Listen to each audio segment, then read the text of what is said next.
轰6登上福建舰，携带弹道导弹弹射起飞，威慑美国，有可能实现吗？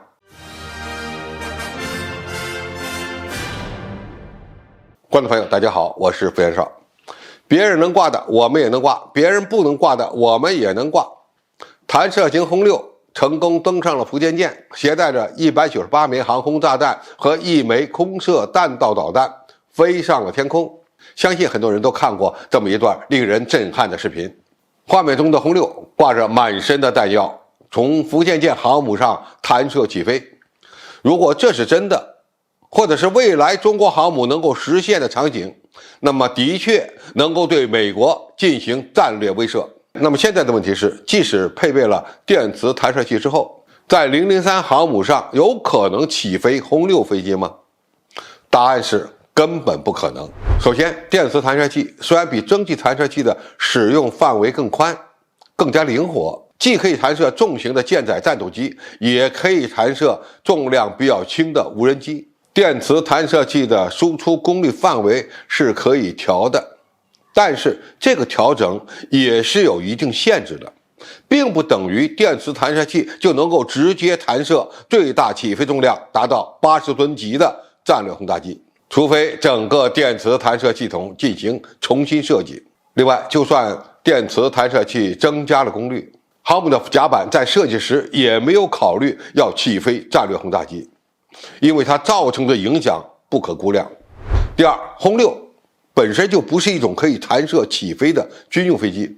一款飞机是否能够在航母上使用，那是有特殊要求的，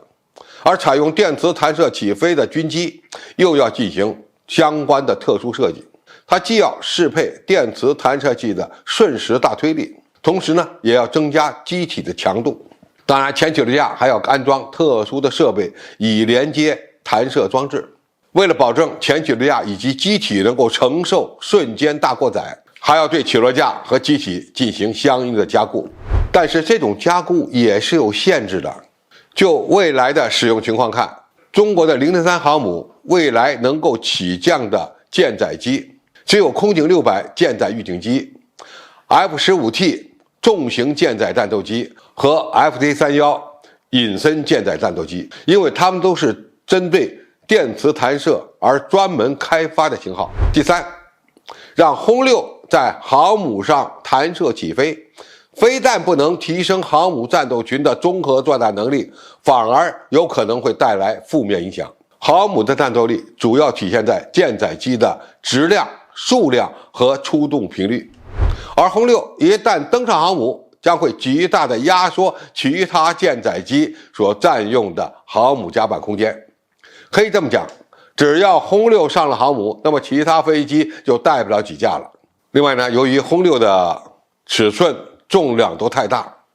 舰员要为其提供弹药挂载和燃油保障，同样会给航母的正常运转机制构成挑战。历史上，美国海军的航母的确起飞过美国陆军的 B-25轰炸机，但是那是有特殊原因的。因为二战期间，美国舰载机的载弹量、航程、作战半径都不够，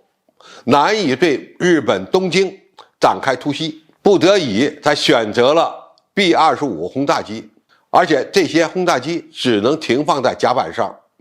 通过减轻重量的方式让它们飞起来。那么这些 B-25飞起来之后是无法返回航母的，因为它们不具备在航母甲板上降落的能力，只能炸完东京之后飞往中国大陆。当时经过改装的 B-25轰炸机的起飞重量还不到16吨，也就是说它们只有歼15舰载机的 60%， 与轰6相比根本就是一个小不点儿。所以不是航空母舰无法起飞轰炸机，而是不能起飞像轰6这么大的轰炸机。第四，将轰6部署到航母上并没有太大的战略意义，就算专门开发一款可以弹射起飞的轰6型飞机，也没有办法在航母上降落。那么这么一来，提升的作战半径也就非常有限了。如果仅仅是为了增大轰炸机的作战半径，完全可以选择给轰6轰炸机进行空中加油的方式。在现代战争中，由于航空母舰没有办法隐身，必然会成为敌方情报关注的重点。轰6就算能够从航空母舰上弹射起飞了，它也没有隐身能力，飞行速度呢也不算太高，对敌方重要目标的威慑也就不算太大了。若非要追求用轰炸机挂载弹道导弹威慑对手，那么最好的选择还是用隐身的远程战略轰炸机来实现这一个目标。通过空中加油的方式提升战略轰炸机的作战半径，应该更靠谱。今天我们之所以要说这个看起来非常离奇的设想，主要是看到一些虚假的视频在网络上获得了巨大的流量。某些网友通过制作 3D 的视频来彰显他们的设想，应该说出发点是好的。比如说他们期望通过这样的方式来提升轰6的战略价值，动机并没有错，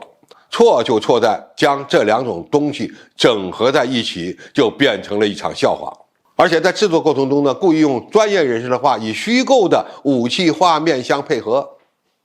以误导不明真相的群众，或者制造非理性的舆论。这样的做法不值得提倡，因为这么做有可能适得其反。